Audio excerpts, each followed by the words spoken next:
Heart failure అంటే ఇక heart fail అయిపోయింది ఇంకేం కాదని కాదు. It is just failing to meet it's demand అంతే.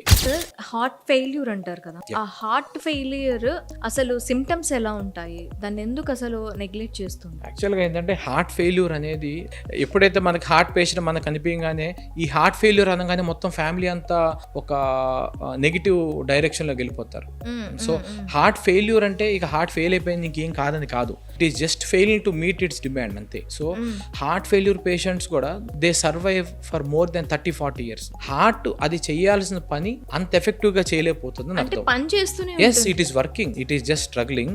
సో మేము చదువుకునే బుక్స్ లో మాకు ఎలా ఉండేదంటే హార్ట్ ఫెయిల్యూర్ అంటే ఇట్ ఈస్ మన చిన్నప్పుడు బుక్స్ లోపల ఒక గుర్రానికి లోడ్ పెట్టి మనం రన్ చేస్తాం చూసారా, ఆ గుర్రం నీరసం అయిపోయి టైర్ అయిపోయి ఇబ్బంది పడుతూ స్లోగా వెళ్తుంది. ఆ టైంలో మనం ఏం చేయాలంటే we have to support the horse. కొంచెం వెయిట్ తగ్గించి దానికి కొంచెం స్ట్రెంత్ కి ఫుడ్ వాటర్ ఇస్తే అది ఎలా అయితే సెట్ అవుతుందో మనకు కూడా హార్ట్ కి వాటర్ కాదు కానీ medications and supporting lifestyle and diet changes చేసుకుంటే then the heart will work normally.